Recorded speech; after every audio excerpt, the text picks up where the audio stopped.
Everyone, ഞാൻ ഗ്രീഷ്മ. എൻട്രിയിൽ data science and machine learning മെന്ററാണ്. Python, power B I, machine learning തുടങ്ങിയവയിൽ സ്റ്റുഡൻസിനെയും പ്രൊഫഷണൽസിനെയും ട്രെയിൻ ചെയ്യുന്നു. ആൻഡ് ഞാൻ നിരവധി ഡേറ്റ സയൻസ് ആസ്പിറൻസിനെ ഗൈഡ് ചെയ്തിട്ടുണ്ട്. അവരിൽ പലരും ഇപ്പോൾ ടോപ്പ് എംഎൻസികളിൽ ജോലി ചെയ്യുന്നു. ഇന്ന് 100 ഡേയ്സിനുള്ളിൽ ഡേറ്റ സയൻസ് ഒരു കംപ്ലീറ്റ് സ്ട്രക്ചേർഡ് റോഡ് മാപ്പ് ഉപയോഗിച്ച് എങ്ങനെ പഠിക്കാം എന്നുള്ളത് നമുക്ക് നോക്കാം. അതിനു മുൻപേ ഒരു ചെറിയ ക്വസ്റ്റ്യൻ. ഇത് എവിടെ നിന്നാണ് ഇവോൾവ് ചെയ്തത്? So let's take a time travel to find out. So 1960s to 1970s, the birth of computing and data handling. 1960s to 70s computers just start ആയിരുന്നു. ഡേറ്റ എന്നത് മോസ്റ്റ്ലി ഗവൺമെന്റ് ആൻഡ് റിസർച്ച് പർപ്പസസിന് മാത്രം ആണ് അന്ന് use ചെയ്തിരുന്നത്. ഡേറ്റയിൽ നിന്ന് insights എടുക്കാൻ വേണ്ടി manual calculations ആണ് ഈ കാലഘട്ടങ്ങളിൽ ചെയ്തുകൊണ്ടിരുന്നത്. 1960s to 1970s computers just start ആയിരുന്നു. ഡേറ്റ എന്നത് മോസ്റ്റ്ലി ഗവൺമെന്റ് ആൻഡ് റിസർച്ച് പർപ്പസസിന് വേണ്ടി മാത്രമാണ് ഉപയോഗിച്ചിരുന്നത്. ഡേറ്റയിൽ നിന്ന് ഇൻസൈറ്റ്സ് എടുക്കാൻ വേണ്ടി മാനുവൽ കാൽക്കുലേഷൻസ് ആണ് ഈ കാലഘട്ടങ്ങളിൽ ചെയ്തുകൊണ്ടിരുന്നത്. 1962 John Turkey data analysis and statistics എന്ന ടേം ഇൻട്രൊഡ്യൂസ് ചെയ്തു. ഈ സമയത്ത് ലാർജ് സ്കെയിൽ ഡേറ്റ അനാലിസിസ് കൂടി വരുമെന്നത് ആർക്കും അറിയില്ലായിരുന്നു. 1980s data entry jobs ruling the world. 1980s typist ജോബ്സിന് ഡിമാൻഡ് കൂടുതലായിരുന്നു. ഗവൺമെന്റ് ആൻഡ് പ്രൈവറ്റ് ഓഫീസസ് ഒക്കെ മാനുവൽ ടൈപ്പ് റൈറ്റേഴ്സിനെ ഉപയോഗിച്ചു. സ്പീഡ് ആൻഡ് അക്യുറസി ഉള്ളവർക്ക് ജോബ് ഗ്യാരണ്ടീഡ് ആയിരുന്നു. പക്ഷേ ടെക്നോളജി നെവർ സ്റ്റോപ്സ് എന്നാണല്ലോ. 1990s the rise of computers, typist start disappearing. 1990s personal computers വന്നു. 1995 വിൻഡോസ് 95 റിലീസായി. മൈക്രോസോഫ്റ്റ് വേർഡ് പോപ്പുലർ ആയി ആൻഡ് ടൈപ്പിസ്റ്റ് സ്ലോലി ഡിസപ്പിയർ ആയി. അപ്പോൾ who survived? Those who learned computers and Excel. 2000s, the rise of Excel, SQL and data entry jobs. 2000s Excel and SQL based data entry jobs ഒരുപാട് വന്നു. എല്ലാവരും Excel formulas, pivot tables പഠിച്ചു തുടങ്ങി. Government and private companies ഒക്കെ data entry ഓപ്പറേറ്റേഴ്സിനെ recruit ചെയ്തു. ആദ്യം type writer, then computer. പിന്നെ എന്ത് നടന്നു? ഇന്ന് കാണുന്ന ഡേറ്റ സയൻസ് എങ്ങനെ ഉണ്ടായി എന്നത് അറിയുന്നതിനായി ഈ വീഡിയോ സ്കിപ്പ് ചെയ്യാതെ മൊത്തത്തിൽ കാണുക.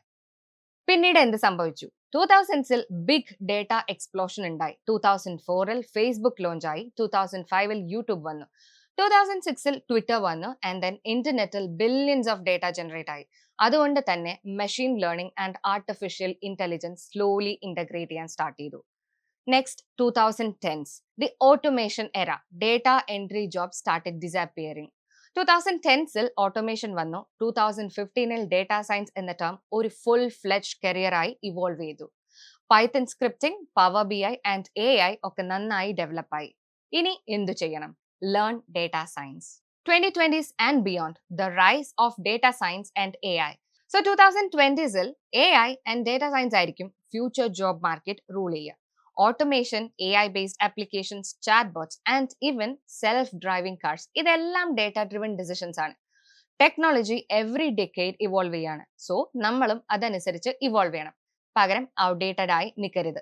സോ ഞാൻ ഇൻട്രൊഡ്യൂസ് ചെയ്യാൻ പോകുന്ന ഈ ഒരു റോഡ് മാപ്പ് നിങ്ങൾ ഫോളോ ചെയ്യുകയാണെന്നുണ്ടെങ്കിൽ ബിലീവ് മീ, നിങ്ങളുടെ ലെവൽ തന്നെ മാറും. മേ ബി ഒരു high paying data scientist, AI specialist, ഇല്ലെങ്കിൽ പവർ ബി ഐ എക്സ്പെർട്ട് ആയിരിക്കും. ഇത് റിയൽ ആണോ? So prove it to your self.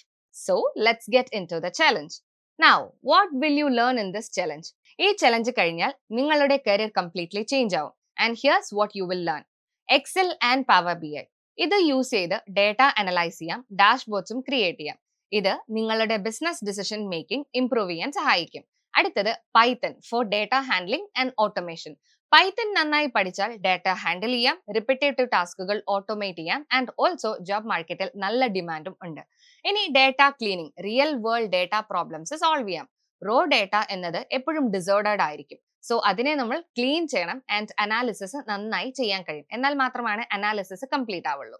അടുത്തത് മെഷീൻ ലേണിംഗ്. ദാറ്റ് ഇസ്, ഇത് ഉപയോഗിക്കുന്നത് മോഡൽസ് ബിൽഡ് ചെയ്യാനാണ്. പ്രെഡിക്ഷൻസ് നടത്താനും ബിസിനസ് ഇൻസൈറ്റ്സ് കിട്ടാനും മോഡൽ ബിൽഡ് ചെയ്യാനും ഇത് നമുക്ക് ഉപയോഗിക്കാം. അടുത്തത് deep learning four exploring future technologies. Deep learning future technologies explore ചെയ്യാൻ വേണ്ടിയിട്ടാണ്. ഇനി ചെയ്യേണ്ടത് resume and project building. So job കിട്ടാൻ വേണ്ടി strong resume and real world projects ഉണ്ടായിരിക്കണം. ഈ 100 ഡേയ്സിൽ ഓരോ ദിവസവും എന്തൊക്കെയാണ് കവർ ചെയ്യേണ്ടത് എന്ന് നമ്മൾക്ക് ഡിസ്കസ് ചെയ്യാം. സോ ബിഗിനേഴ്സിനും എക്സ്പീരിയൻസ് പ്രൊഫഷണൽസിനും പഠിക്കാൻ വേണ്ടിയുള്ള ഒരു സ്ട്രക്ചേർഡ് അപ്രോച്ച് ആണ് ഈ ചലഞ്ചിൽ യൂസ് ചെയ്യുന്നത്. സോ ഈ സ്ട്രക്ചേർഡ് ലേണിംഗ് മെത്തേഡ് യൂസ് ചെയ്താൽ നിങ്ങൾക്ക് ഡേറ്റാ സയൻസ് ഫീൽഡിൽ കോൺഫിഡൻ്റ്ലി സ്റ്റെപ്പ് ഇൻ ചെയ്യാം. So start from day 1. So day 1 മുതൽ ഡേ 15 വരെ മാത്സ് ആൻഡ് സ്റ്റാറ്റിസ്റ്റിക്സ് ആണ്. Data science is equal to mathematics plus programming plus AI. ഇത് മൂന്ന് പില്ലേഴ്സ് ആണ്. സോ ഡേ 1 മുതൽ 15 വരെ എന്ന് പറഞ്ഞതിൽ മാത്തമാറ്റിക്സ് ആൻഡ് സ്റ്റാറ്റിസ്റ്റിക്സിൽ നിങ്ങൾ കവർ ചെയ്യേണ്ട topics mean, median and mode. That is ഒരു ഡേറ്റയെ ബേസ് ചെയ്ത് ആവറേജ് വാല്യൂ കണ്ടുപിടിക്കാൻ വേണ്ടി. അടുത്തത് standard deviation and variance. Data consistent ആണോ അല്ലയോ എന്നുള്ളത് ചെക്ക് ചെയ്യാൻ. അടുത്തത് നോർമൽ ഡിസ്ട്രിബ്യൂഷൻ. ഡേറ്റ പാറ്റേൺ മനസ്സിലാക്കുവാൻ വേണ്ടിയാണിത്. ഇനി ഹൈപ്പോത്തസിസ് ടെസ്റ്റിംഗ്. ഡേറ്റയിൽ ഉണ്ടായിട്ടുള്ള റിസൾട്ട് ഓർ പാറ്റേൺ റിയൽ ആണോ അതോ ജസ്റ്റ് ബൈ ചാൻസ് മാത്രം ആണോ നടന്നത് എന്നത് അറിയാൻ വേണ്ടി. സ്റ്റാറ്റിസ്റ്റിക്സ് അറിഞ്ഞെങ്കിൽ മാത്രമാണ് നിങ്ങൾക്ക് ഡേറ്റയുടെ പാറ്റേൺസ് ആൻഡ് ഇൻസൈറ്റ്സ് മനസ്സിലാക്കാൻ പറ്റുന്നത്. Day 15 to day 25 MS Excel plus power BI. Excel and power BI പഠിച്ചാൽ നിങ്ങൾ ഡേറ്റ അനാലിസിസ് എക്സ്പെർട്ട് ആവും. So Excel day 15 to day 20 നിങ്ങൾ pivot tables and then data summarize ചെയ്യാൻ ഉപയോഗിക്കാം. And then VLOOKUP and HLOOKUP for connecting data. അടുത്തത് charts and graph, simple visualizations create ചെയ്യാൻ വേണ്ടി. ഇനി power BI day 20 to day 25 വരെ അതിൽ കവർ ചെയ്യേണ്ട ടോപ്പിക്സ് എന്ന് പറയുന്നത് power query for data cleaning and transformation, then DAX functions that is for advanced calculations, പിന്നെ interactive dashboards that is business level insights generate ചെയ്യാൻ വേണ്ടി. പവർ BI പഠിച്ചാൽ നിങ്ങൾ business analytics, data science, reporting ഒക്കെ ചെയ്യാൻ വളരെ സിമ്പിൾ ആയിട്ട് പറ്റും. ഇനി ഡേ 25 ടു ഡേ 30 എന്തൊക്കെയാണ് കവർ ചെയ്യേണ്ടത്? സോ അവിടെ നിങ്ങൾ കവർ ചെയ്യേണ്ടതാണ് പൈത്തൺ ബേസിക്സ്. സോ പൈത്തൺ എന്നത് വളരെ സിമ്പിൾ ആണ്. സോ ബേസിക്സിൽ നിങ്ങൾ കവർ ചെയ്യേണ്ടത് variables, loops and data structures, basic programming logic ഒക്കെ ഇവിടെ കവർ ആവുന്നതാണ്. ഇനി അടുത്തത് pandas that is for data handling, then NumPy that is for numeric computations, അടുത്തത് Matplotlib and Seaborn that is data വിഷ്വലൈസേഷന് വേണ്ടി ഉപയോഗിക്കുന്നതാണ്. ഇനി പൈത്തൺ അറിഞ്ഞാൽ നിങ്ങൾക്ക് automation, AI and machine learning ഒക്കെ എക്സ്പ്ലോർ ചെയ്യാനായി പറ്റും. അടുത്തത് day 30 to day 35 that is data cleaning. Dirty data is equal to wrong results. Data cleaning is the most important skill. So ഇവിടെയുള്ള ഇമ്പോർട്ടൻറ്റ് ടോപ്പിക്സ് എന്ന് പറയുന്നത് handling missing values, removing duplicates, handling outliers, data type conversion. And then power query and pandas use ചെയ്ത് high quality data ഇവിടെ നമുക്ക് create ചെയ്യാം. Next day 35 to day 55 data analysis and visualization. Data collect ചെയ്യുക, clean ചെയ്യുക, ഇത്രയും ചെയ്തു കഴിഞ്ഞാൽ പിന്നെ ചെയ്യേണ്ടത് ഡേറ്റ അനലൈസ് ചെയ്യുക എന്നുള്ളതാണ്. ഇവിടെ കവർ ചെയ്യേണ്ട ഇമ്പോർട്ടൻറ്റ് ടോപ്പിക്സ് എന്ന് പറയുമ്പോൾ EDA that is exploratory data analysis, correlation analysis, data trends and patterns. So data visualisation നന്നായാൽ ബിസിനസ് ഡിസിഷൻസ് ഇംപ്രൂവ് ആവും. ഇനി ഡേ 55 മുതൽ ഡേ 85 വരെ നിങ്ങൾ കവർ ചെയ്യേണ്ടത് machine learning and AI. Machine learning പഠിച്ചാൽ നിങ്ങൾ AI പവേർഡ് സൊല്യൂഷൻസ് ബിൽഡ് ചെയ്യാനായി പറ്റും. ഇനി ഇവിടെ കവർ ചെയ്യേണ്ട ഇമ്പോർട്ടൻറ്റ് ടോപ്പിക്സ് എന്ന് പറയുമ്പോൾ supervised versus unsupervised learning, linear regression, decision trees and random forest, KNN, SVM, neighbour bias, ഇതുപോലെയുള്ള ഒരുപാട് കൺസെപ്റ്റുകളുണ്ട്. ഇതൊക്കെ പഠിച്ചാൽ നിങ്ങൾക്ക് AI-യിലേക്ക് സ്റ്റെപ്പ് ഇൻ ചെയ്യാനായി പറ്റും. ഇനി ഡേ 85 മുതൽ ഡേ 100 വരെ deep learning and then deployment. So deep learning is equal to AI future. Neural networks പഠിച്ചാൽ നിങ്ങൾക്ക് ഹൈലി പെയ്ഡ് ജോബ്സ് കിട്ടും. ഇനി ഡീപ്പ് ലേണിംഗിൽ കവർ ചെയ്യേണ്ട ടോപ്പിക്സ് എന്ന് പറയുമ്പോൾ അതിൽ CNN വരുന്നു that is for computer vision, and then RNN for NLP and time series analysis, then TensorFlow and PyTorch. ഇനി മോഡൽ ഡിപ്ലോയ്മെന്റിന് വേണ്ടി നിങ്ങൾ മനസ്സിലാക്കേണ്ടത് Flask and fast API and then deploying models on cloud. So ഇതൊക്കെ പഠിച്ചാൽ നിങ്ങൾക്ക് real world applications build ചെയ്യാൻ പറ്റും.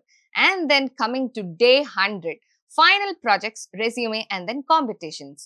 പഠിച്ചു കഴിഞ്ഞാൽ പ്രോജക്ട്സ് ചെയ്യണം, റെസ്യൂമേ ബിൽഡ് ചെയ്യണം, കോമ്പറ്റീഷൻസിൽ ജോയിൻ ചെയ്യണം. ആൻഡ് ദെൻ ഇവിടെ നിങ്ങൾ എടുക്കേണ്ട ഫൈനൽ സ്റ്റെപ്സ് എന്ന് പറയുന്നത് build at least 3 to 5 projects, update resume and your LinkedIn profile, participate in Kaggle and hackathons. So ഒരു സ്ട്രോങ് പോർട്ട്ഫോളിയോ ഉണ്ടെങ്കിൽ ജോബ് കിട്ടാൻ ഈസി ആവും. സോ ടെക്നോളജി ഗ്രോ ആവുന്നു, നിങ്ങളും അപ്ഗ്രേഡ് ആവണം. ഇനി നിങ്ങളുടെ കയ്യിൽ 2 ഓപ്ഷൻസ് ഉണ്ട്. ഈ വീഡിയോ കണ്ടിട്ട് എക്സൈറ്റ് ആയി പക്ഷെ നത്തിങ് ചേഞ്ചസ്, അത് ഒരു ഓപ്ഷനാണ്. ഇനി അടുത്തത് ആക്ഷൻ എടുത്ത് 100 ഡേയ്സ് കഴിഞ്ഞ് നിങ്ങളുടെ കരിയർ ലെവൽ സെറ്റപ്പ് ആക്കുക. സോ ഏത് ഓപ്ഷനാണ് നിങ്ങൾ തീരുമാനിക്കുന്നത്? കമന്റ് ചെയ്യൂ. I choose success if you are ready to start.